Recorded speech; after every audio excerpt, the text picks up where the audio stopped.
뜻을 발견하고 따라가며 성취하라. 앤드류 워맥. 하나님은 목적을 가지고 당신을 창조하셨다. 최근 저는 하나님의 뜻에 대해 가르치면서 이런 질문을 했었습니다.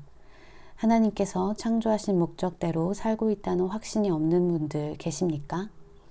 하나님의 뜻을 원하고 있으며 지금 하고 있는 모든 일들을 하나님께서 취하셔서 그분의 나라를 확장하는 데 쓰임받기를 원하지만 그럼에도 불구하고 하나님께서 나를 창조하신 목적대로 살고 있다는 확신이 없는 분들은 손을 들어 보세요. 그러자 반 이상이 손을 들어 자신이 하나님께서 창조하신 그 목적대로 살고 있는지 확신이 없다는 표시를 했습니다. 게다가 이 사람들은 목요일 아침에 복음을 듣겠다고 모인 독실한 사람들이었습니다. 하나님의 뜻은 저절로 이루어지지 않습니다.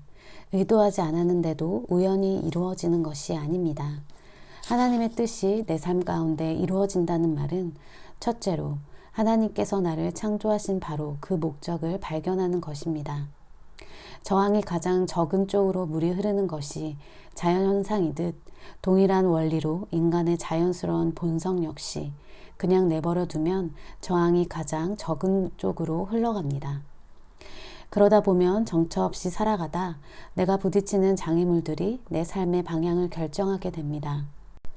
그러나 꼭 그렇게 살 필요는 없습니다.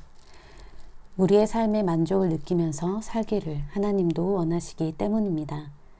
그러나 그렇게 되려면 흘러가는 대로 따라가기를 거부해야 합니다. 흘러가는 대로 따라가는 것은 죽은 물고기도 할 수 있는 일이니까요.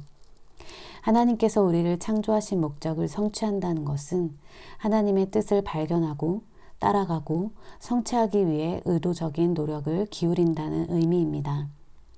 제가 나를 향한 하나님의 목적을 발견하려고 애썼을 때 그것은 저의 삶의 중대한 전환점이 되었습니다. 그때 저는 고등학생이었는데 그때까지는 그냥 정해진 인생을 살았습니다. 그러다가 졸업할 때가 되자 스스로 뭔가를 결정할 때가 되었다는 것을 알게 되었습니다.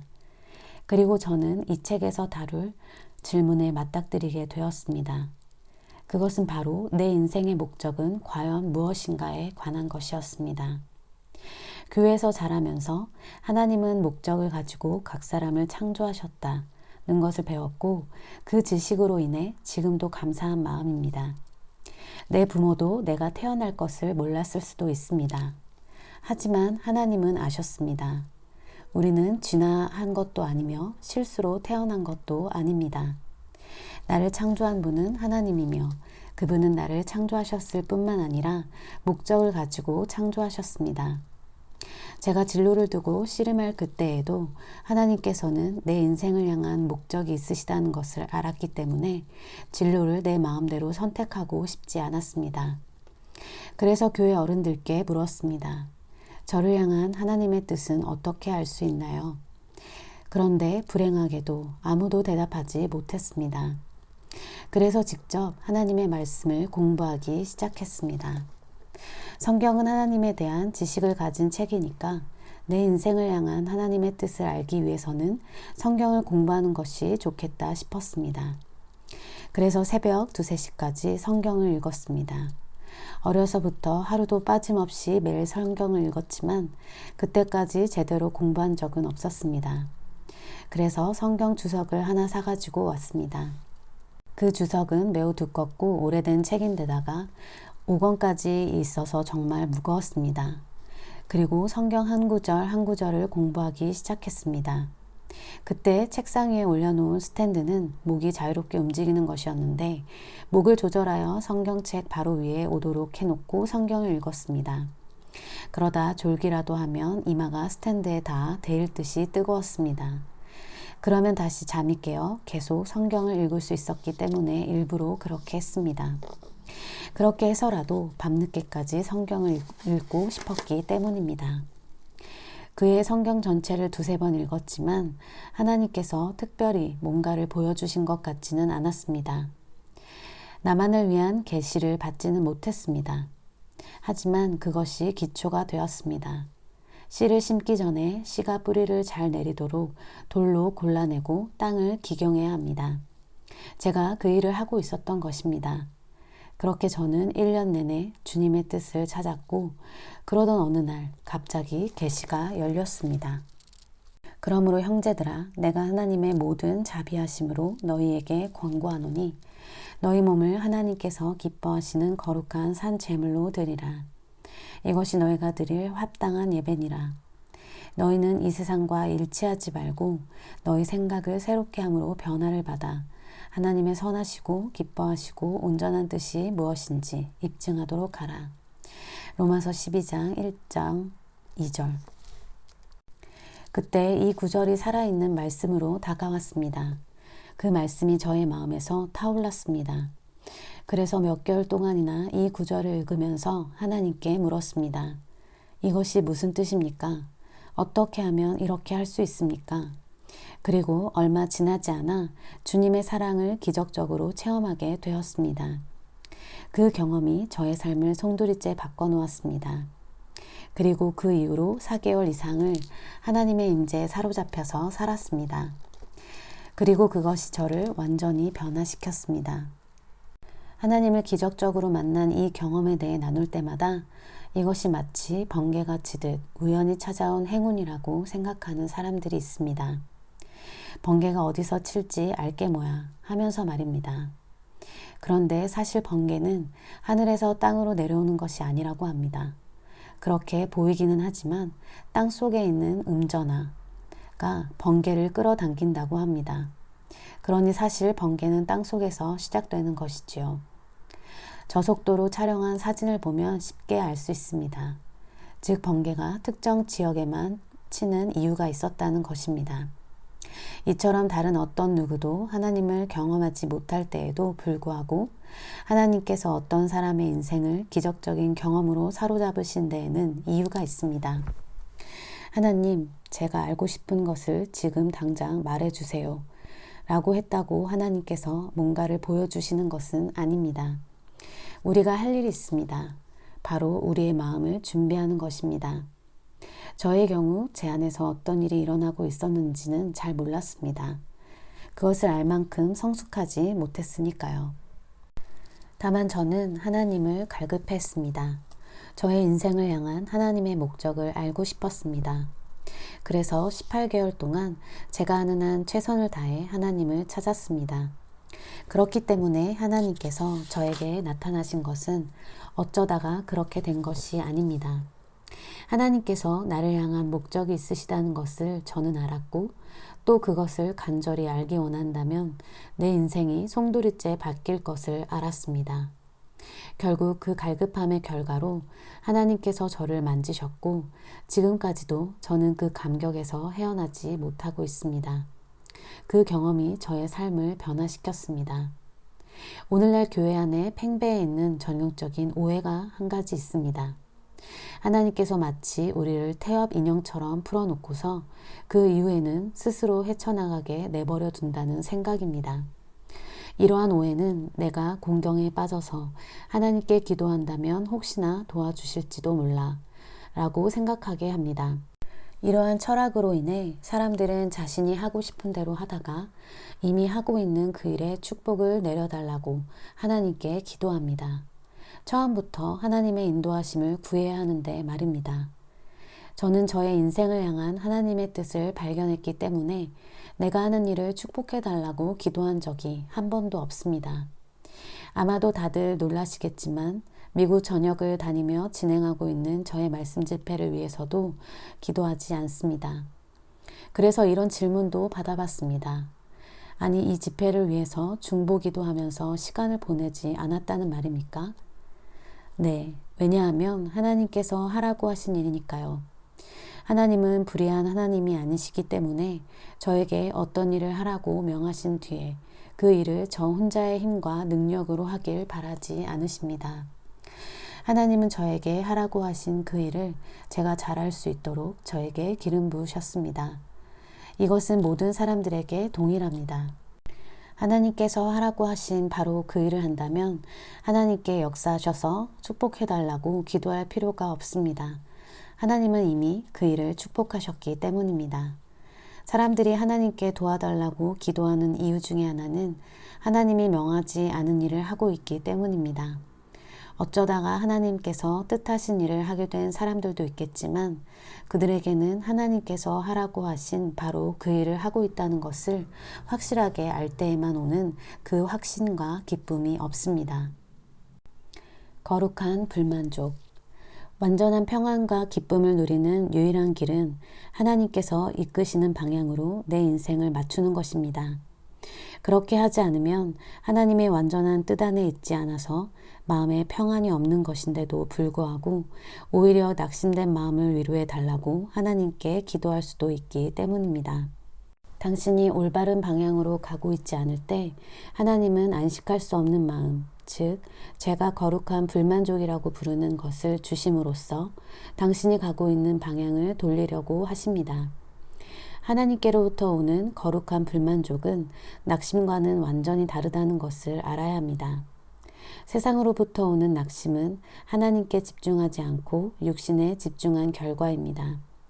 그러나 하나님을 추구하고 있는 자들을 인도하시기 위해 하나님께서 사용하시는 이 불만족은 부정적인 감정에서 오는 혼란과는 완전하게 다릅니다. 하나님은 낙심을 통해 우리를 인도하지 않으십니다. 텍사스주 시거빌에서 저와 제 아내가 목회하고 있었을 때 가까운 지인들은 우리에게 그곳을 떠나라고 설득하곤 했습니다.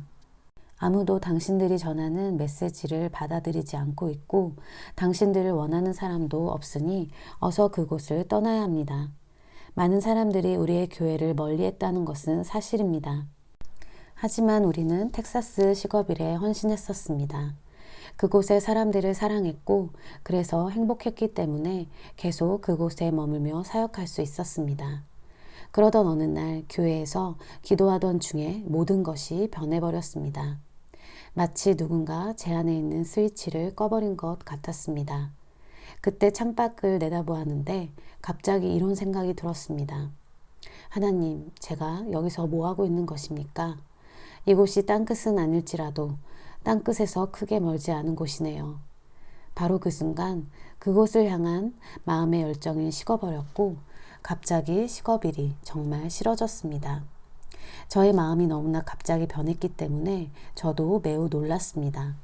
바로 그 전날까지만 해도 그곳에서 사역할 수 있다는 그 사실만으로 행복하고 즐거웠었는데 특별한 이유 없이 시거빌을 떠나고 싶어진 것입니다. 그래서 확답을 얻기 위해 기도하며 하나님의 뜻을 구했고 한두 시간 정도 후에 하나님께서도 떠나라고 하신다는 것을 확신했습니다. 게다가 떠날 날짜까지 알려주셨습니다. 11월 1일에 그때 살고 있던 집에서 떠날 것이라고 말씀하셨습니다. 그래서 저에게는 확신이 있었지만 아내에겐 어떻게 말해야 하나 생각하며 집으로 향했습니다. 그런데 집에 도착하니 집을 내놨다는 사인이 마당에 걸려 있었습니다. 아내에게 물었습니다. 마당에 저 사인은 뭐예요? 아내는 이렇게 말했습니다. 집주인이 와서 11월 1일까지 집을 비워달라고 했어요. 하나님은 하늘로부터 쩌렁쩌렁한 소리로 가라사대 너희는 텍사스 거시비를 떠날지어다 라고 하지 않으셨지만 그곳에 머물고 싶은 마음의 소원이 사라진 것입니다. 이것이 하나님께서 우리에게 말씀하시는 방법 중에 하나입니다. 하나님은 우리의 마음의 소원을 통해 말씀하십니다. 아침에 일어나서 직장에 갔다가 집에 돌아와서 TV를 보다 잠자리에 들고 또다시 일어나서 다시 그 모든 과정을 반복하는 삶에 만족하지 못하는 이유는 하나님께서 부르신 바로 그 일을 하고 있지 않기 때문입니다. 그것이 거룩한 불만족입니다. 하나님께서 가지고 계신 계획에 자신의 삶을 맞추지 않으면 기쁨과 평안은 결코 가질 수 없습니다.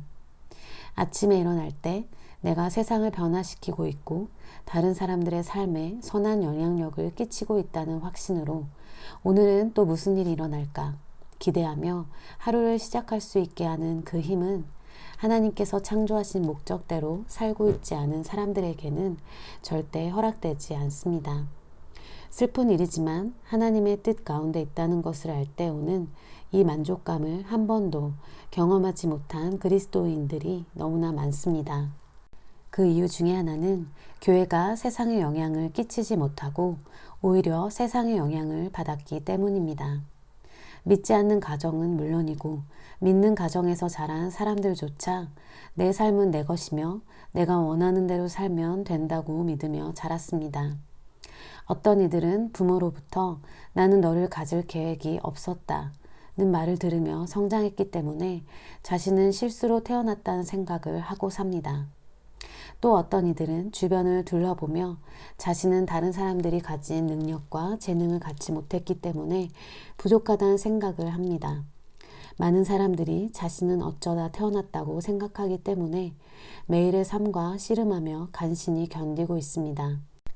당신을 향한 주님의 계획은 그것보다는 훨씬 더 좋은 것입니다. 당신은 어쩌다 태어난 것이 아닙니다.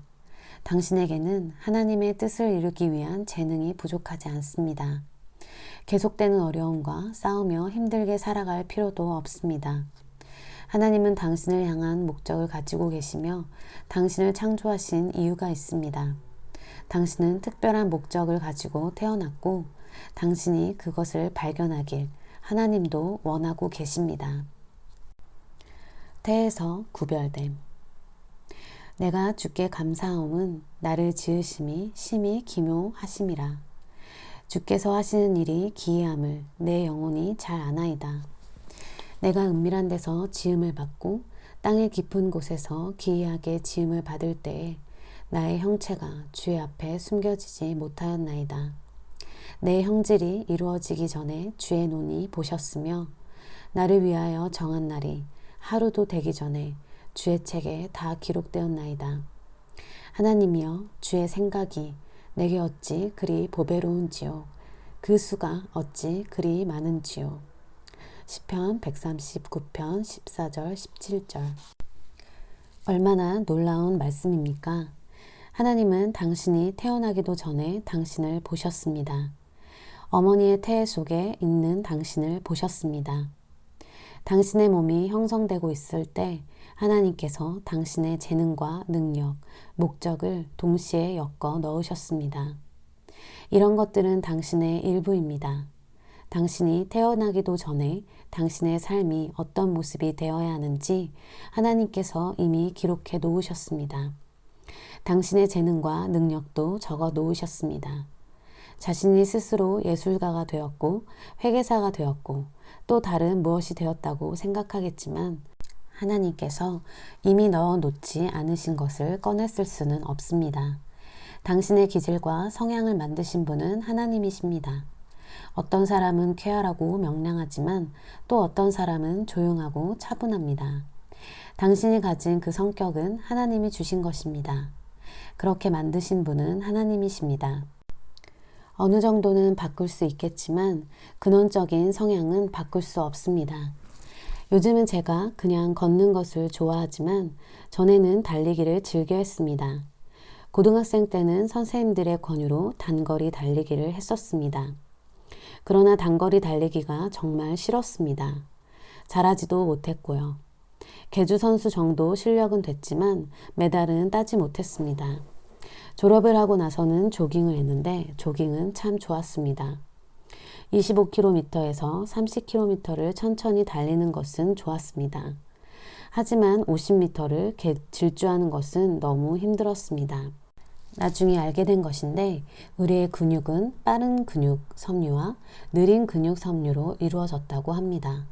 단거리 달리기 선수들에게는 빠른 근육 섬유가 많고 장거리 달리기 선수들에게는 느린 근육 섬유가 많다고 합니다.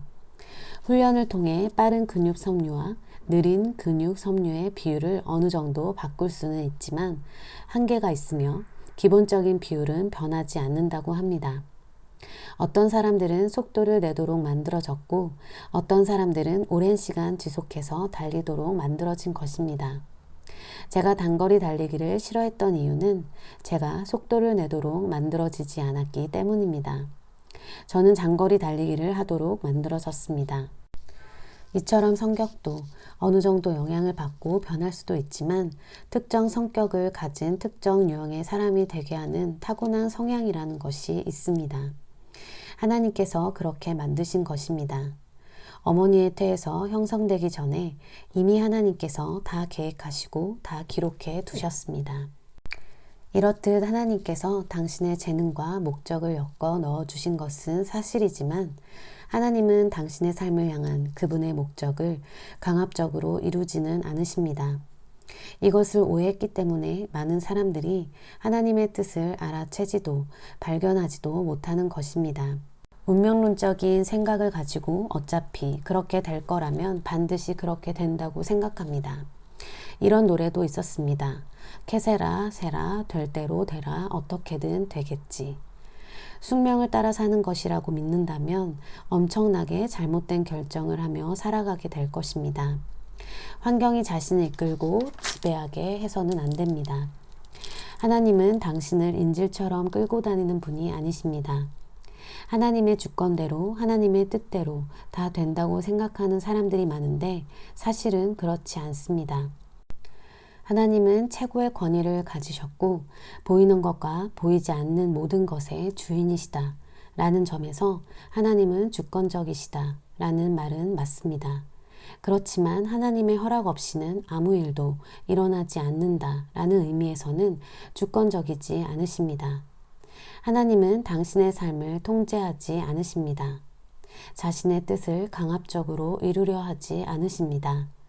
당신의 삶에 일어난 일이라고 해서 그것이 다 하나님의 뜻은 아닙니다. 하나님의 뜻이 아니면 아무 일도 일어나지 않는다고 가르치는 사람들이 많다는 것을 저도 압니다만 하나님의 말씀은 그렇게 말하지 않습니다. 예를 들어 사도 베드로는 이렇게 썼습니다. 주의 약속은 어떤 이들이 더디다라고 생각하는 것 같이 더딘 것이 아니라 오직 주께서는 너희를 대하여 오래 참으사 아무도 멸망하지 아니하고 다 회개하기에 이르기를 원하시느니라. 베드로후서 3장 9절. 하나님은 모든 사람이 구원받기 원하시며 그것은 매우 분명합니다. 하지만 예수님은 멸망으로 인도하는 넓은 문으로 가는 사람들이 영원한 생명으로 인도하는 좁은 문으로 들어가는 사람들보다 많다고 하셨습니다. 하나님은 모든 사람들이 구원받길 원하시지만 그렇다고 모든 사람이 구원받는 것은 아닙니다. 예수님은 모든 사람이 구원받지는 않는다고 예언도 하셨습니다. 하나님의 뜻이 저절로 이루어지지 않는 이유는 우리 각자의 역할이 있기 때문입니다. 예수님께 반응하여 구원을 받을지 아니면 받지 않을지를 결정하는 것은 우리 자신입니다. 선택은 우리가 합니다. 이와 같이 하나님께서는 당신을 향한 계획이 있으시지만 당신의 삶에 대한 주도권은 당신이 가지고 있습니다. 하나님은 우리의 협조 없이 하나님의 뜻이 우리의 삶에 이루어지도록 만들지 않으십니다. 당신이 태어나기도 전에 당신이 어머니의 태 속에서 형성되기도 전에 하나님께는 당신의 삶을 향한 계획이 있으셨습니다. 성별, 태어난 시대, 태어난 나라 이 모든 것에는 이유가 있습니다. 우연이 아닙니다. 하나님께서 당신을 선택하신 것입니다. 하나님은 당신에게 목적이 있으시고 그 목적을 이룰 수 있는 재능과 능력을 당신에게 주셨습니다. 하나님이 당신을 창조하신 데는 이유가 있고 특별한 계획이 있으시지만 이 모든 것은 당신의 통제하에 있습니다.